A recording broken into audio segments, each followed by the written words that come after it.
bonsoir téléspectateurs yi Infos Rewmi maa ngi leen di nuyu di leen ziyaar di leen jaajëfal bu baax a baax di leen ne man saa yu ma jàkkaarloo yéen damay bëggee stress bi day naaw tey nag dañoo seet si suñuy sœur ñoo xam ne macha allah defe naa ne ñu ngi def lu baax lu neex lu nice muy waa Safari damay nekk nuyu rek Defa nuyu naa Ria fay naa la. Ah, ça va, alhamdulillah. Merci beaucoup. Ça va bien, Ria. Ça va, alhamdulillah. Waaw ça va Ria ça va alhamdulillah ça va sant yàlla wér. Merci. waaw Ria Safari moom bi ñu koy inspiré wu boobu dañu inspiré wu un peu ci Safari bi ñëpp xam mu ñuy wax voyage et tout ça li ñuy wax def ay expédition de chasse et tout ça donc mu nekk un nom boo xamante ne ça te renvoie direct à l'Afrique et que ñu gis ne ça collait carrément ak li nga xamante ne lañ bëggoon véhiculer c'est-à-dire un groupe musical boo xamante ne dina dem ba di faire voyager ñi koy déglu à travers nos chansons à travers le style voilà à travers sunu concept donc tout est parti de là-bas et en même temps on a utilisé les lettres du Safari pour en former le concept même du groupe qui veut dire savoir, ambition, feeling de l'art pour la réussite de l'innovation. Donc en gros c'est ça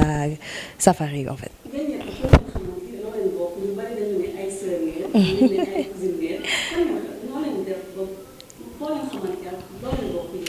waaw bon ay sœur lañ mën nañ ko wax parce que ànd bu yàgg moom bu yàggee li ñuy wax rek mbokk lay doon donc yàlla def na bi ñu xamante ça fait un moment Maria moom classe lañu xamante ñoo bokkoon classe école de la Fosse donc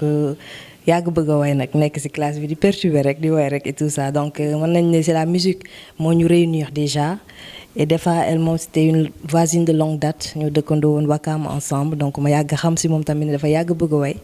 donc comme ça voilà naturellement noonu lañ xamante passion bi ñu am ci musique mën naa ne moo ñu boole et on a commencé à se fréquenter petit à petit di def ay carrière solo nekk di fo ci ay maquettes et tout ça jusqu'à ce que ñu décidé former le groupe en 2007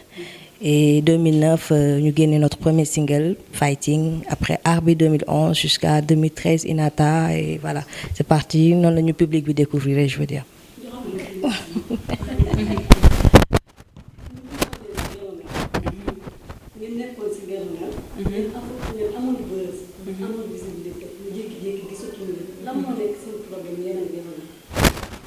Bon Gelongal c'est nos frères donc dañu doon liggéey ñoom ñoo produire sunu album Inata et aujourd'hui nekkatuñ fa parce que liggéey bu nekk rek bu jeexee rek defe naa ku nekk da ngay dem sa yoon te nag li ñuy wax rek xaar day weesu mbote des fois di nga nekk ci lii bëgg a demaat ci leneen tey on est dans Kayzit c'est une maison de disque boo xamante ne ñëpp xam nañ ko léegi donc ñu ngi Kayzit mais Gelongal il reste nos frères ndax grâce à ñoom moo tax tey public bi découvrir ñu à travers leur professionnalisme donc ils ont toujours fait de belles vidéos ak album boo xamante ne c'était de qualité et tey nag liggéey boobu dafa jeex contrat la woon mu jeex donc ñu dem ci leneen.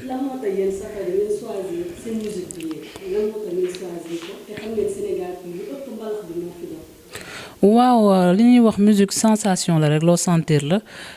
ñun nag lii la ñu sentir comme li may wax rek bu ñu doon def mbalax dinañ ko def dina neex sax waaye du foofu la ñu mënee sax ñëfe naa am na ñu mën loolu ñii mën reggae ñii mën leneen n'empêche on fait de la variété dinañ dugg ci style bu nekk mais sunu style moom mooy afropop et je pense que depuis le début ci loolu la ñuy liggéey et puis c'est une musique boo xamante ne ça plaît vraiment à l'international et moo ànd ak sunu style et c'est tout un ensemble côté vestimentaire muy ci style bi ci paroles yi ci vidéo yi yëpp donc on travaille toujours pour mu am benn originalité pour innover.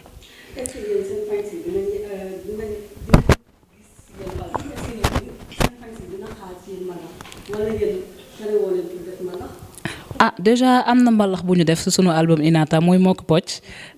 Pocc moom defe naa sénégalais yi mënuñu ko bàyyi chaque jour ñu ne ñu kañ la clip bi donc mën nañu xaar remix Moko Pocc léegi mu ñëw incha allahu rabbi.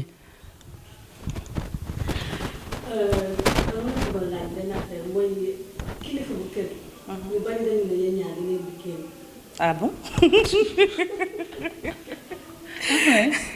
Excuse-moi, mais en fait yaa ma ko yëgal nii de moo tax ça me fait rire kilifa sama mag la sama xarit la moom ak caat waa kër gi ñoom tamit yàgg ñu encouragé nekk suñu ginnaaw tamit du ñu xelal du ñu jox ay conseils yu baax macha allah vraiment kooku moom sama frère la. tey boo leen doon def bilan. Safari ba mu juddoo ba léegi. diggante Safari ba mu juddoo ak 2018. tey boo leen doon def bilan. musique lan la leen apporté est-ce que am nañ ci oto. lan nga si jot a def. sant yàlla bu baax ne alhamdulilah rabil alamin parce que je pense que nit ku nekk ci li ngay yëngu boo si gisul avancement da ngay bàyyi lu bari donc musique dafa nekk lenn loo xamante ni dañ ko gëm bëgg ko muy suñu liggéey donc du ay caaxaan comme nit ñi ni ñuy jógee di dem ci seen bureau yi di liggéey di fayeeku chaque fin de mois ñun musique apporté nañu lu weesu kër ak oto macha allah di ko sante yàlla bu baax a baax a baax a baax. ñu bari seen ànd bi. des fois est-ce que di ngeen am problème seen biir ngeen gérer. Bien sûr que dañuy am problème parce que comme li ñuy wax rek ba ñax làmmiñ ña dëkk te je pense que ànd loolu la parce que tey il faut ngeen ñamante suba ngeen àndaat mais nit ki booy ne ànd rek ànd leen mu lalu ci dëgg à chaque fois des fois dañuy jàppante ñoom ñaar dañuy xuloo comme des fois max moom ñu xuloo mais ñun ñett ñëpp duñu xuloowandoo donc bu boobaa ku nekk da ngay yuuxu fii mais des fois par deux la donc noonu la moo tax dañuy ñaan chaque jour bu fekkee dañuy xuloo ci liggéey bi c'est juste pour mu baax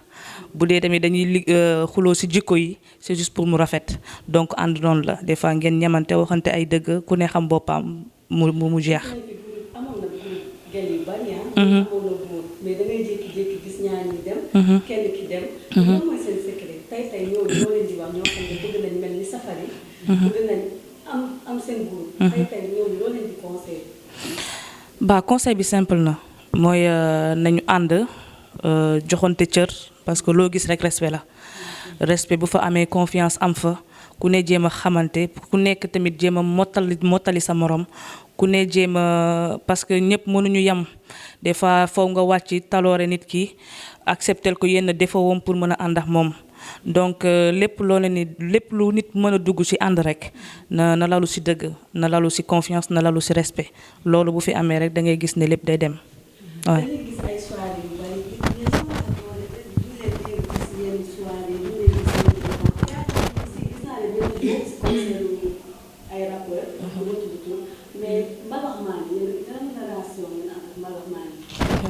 Bon mën nañ ne ñëpp suñuy mag lañ suñuy xarit voilà on connaît tout le monde ici donc yàgg nañ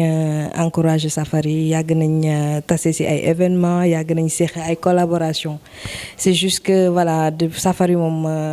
ci liggéey la ne suba ngoon ko def bëccëg donc ci lépp lu ñuy def dañ koy teg ci un projet bien défini donc ñu ngi tëju du liggéey on fait beaucoup de spectacles beaucoup de prestations en privé des sorties et tout ça donc lépp luy ñëw ci kanam moom je pense que yàlla ñu yàlla may kàttan bu ñu fa àggee Inch'Allah donc on est sur un projet boo xamante ne ça va sortir bientôt le 23 mars Inch'Allah donc à partir de là je pense que ñi ngi dinañ gën a gis Safari présente sur la scène suñu fans yi namm nañ Safari yàgg nañ bëgg a gis Safari sur des grands plateaux sur des grands théâtres des Sorano et tout ça donc loolu yëpp ñu ngi ciy liggéey et très bientôt Inch'Allah loolu léegi la.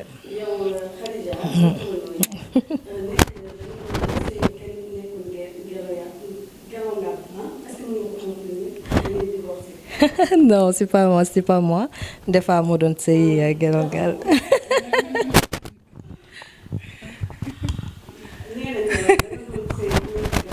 Bien sûr.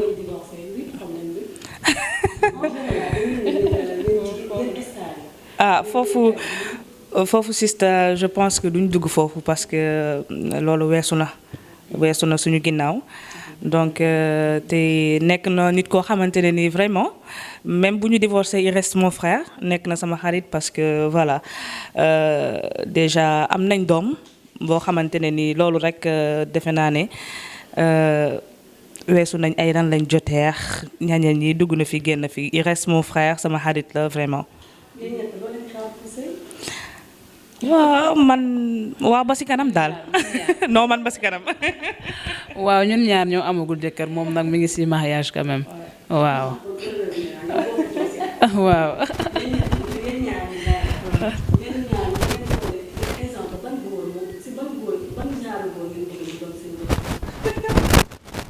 ah man de je dirais góor bu ñu yërëm rek ah góor bu ñu yërëm dañu suturaal et puis dañu jàppale ci sunu liggéey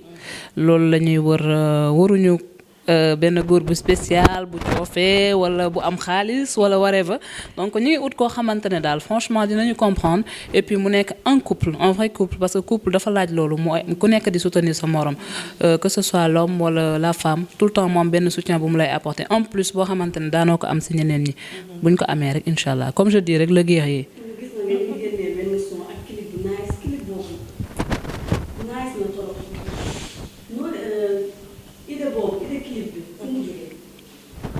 waaw idée clip bi déjà ñun dañ ci toog waxtaan ci am suñuy idée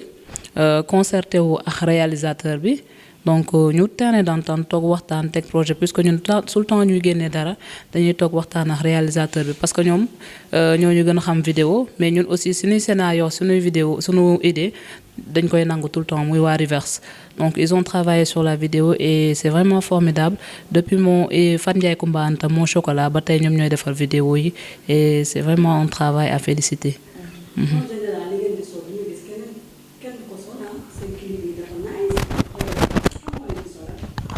waaw le plus souvent nag Mame Fagué Ba donc moom defe naa kenn dootu ko présenter mu nekk styliste bu mag fii Sénégal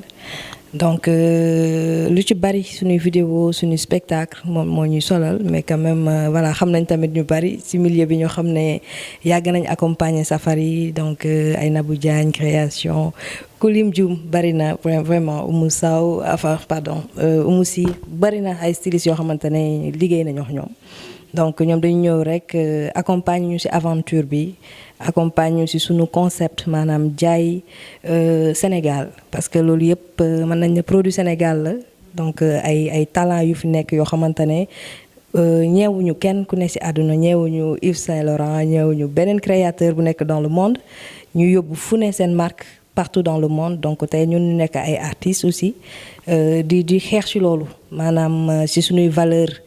li nga xamante ne moom lañu am ñun Afrique donc ñu partager ak ñun cette idée partager ak ñun concept boobu et di ñu soutenir sur ça donc on les fait à toutes un gros bisou di leen remercier di leen encourager ci liggéey bu rafet boobu. bon naturellement. comédienne fii nii je dirais Marie Madeleine bu njëkk parce que. temps yi nga ko daan seetaan Marie Madeleine dafa doon ñu wax feeling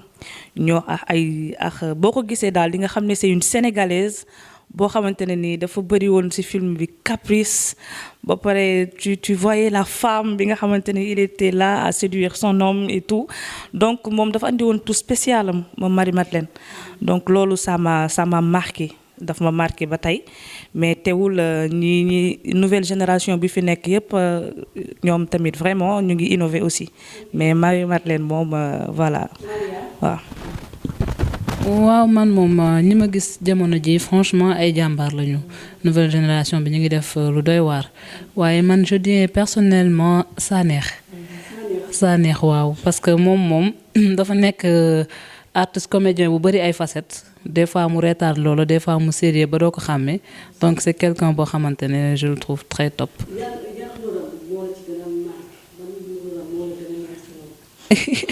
bi ma gën a marqué nag mooy weeru koor gi ba muy wax dafa am gelu rabam da ko feeñu ci gént bi boobu moom marqué na ma torop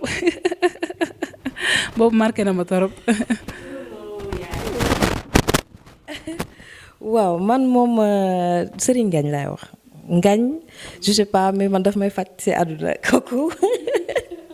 bon man yàlla dafa def depuis le début je l'ai toujours kiffé je l'ai toujours adoré parce qu'il arrive à me faire rire tout le monde on aime la comédie donc Sanekh sunu xarit la je pense que seen grand théâtre passé bi ñëw nañ fa donc dañu bëgg amusement ñun Safari ku gis loolu si ñun xam ko ne dañu bëgg voilà tout ce qui est folie loo xamante ne vraiment si jàmm loolu moo ñu neex donc comédie dafa nekk loo xamante ne dañ koy consommer vraiment donc si woykatu jigéen ñi Sénégal alors bon j'écoute de tout à vrai dire honnêtement j'aime pas dire spécialement sur ça parce que j'écoute de tout lépp loo xamante ne vraiment neex na parce que musique moom voilà lu jóge ci xol dugg ci xol comme on a l'habitude de le dire donc voilà fii il y a beaucoup de talents ils sont tous talentueux machallah donc je peux pas dire un nom là-dessus instant bi mais lu neex daal lu neex ma consommer ko ouais. ah man lu muy wax damay bañ far parce que fii moom nu mu waxee rek ñëpp talentueuse ah jigéen ñi fi nekk moom macha allah muy ay Viviane Kumba Gawlo Titi bon génération bi ñoom ñëpp macha allah ñoom seen génération li ñuy doon def ñun dañ ko doon suivre dañ ci màggale donc on apprécie beaucoup li ñuy def n'empêche aussi génération bu bees bi tamit sunu morom yi ñu ngi def liggéey bu doy waar aussi. comme ñoom la ñu wax rek ñun ñëpp la ñuy get ñëpp la ñuy déglu donc amuñu préférence ku def lu neex rek voilà. waaw projet yi nag pour le moment mooy sortie max bi nga xamante ne mooy le 23 incha allah mooy suñu sortie max pour yeneen projet yi nga xamante ne ñoo ci topp comme tournée yi concert yi lu bari daal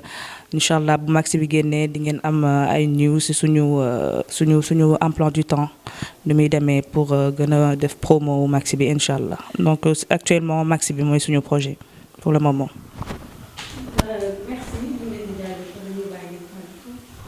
waaw Ria xanaa di leen remercier rek di kontaan vraiment ci émission bi di leen jaajëfal téléspectateurs yi nga xamante ne ñoom ñu ngi ñuy seetaan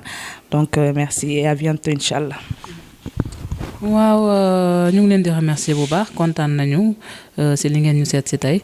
et puis di wax sunu fan ci ñu xaar max bi mi ngi ñëw le 23 incha allah et aussi le 24 dinañu fekk fële Kampala on est nominé au Emmy Awards pour meilleur groupe d'Afrique donc ñoom ñu dem sunu page ñu nañ gis lien bi foofu ñu voté c'est www.emmyawards.com donc gars yi nañ daw voté massivement yëpp. Voilà Ria donc wax nañ lépp ñu ngi leen di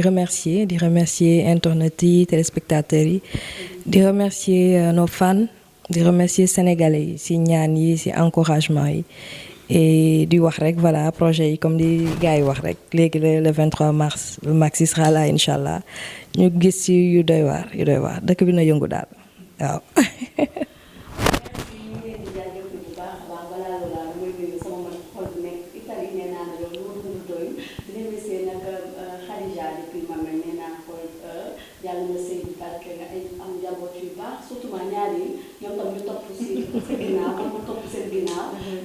Bàyyi si nee naa la bu woon yow làmbaay ñaaw bu leen def daje feneen ak ñu koy defee si Merci beaucoup.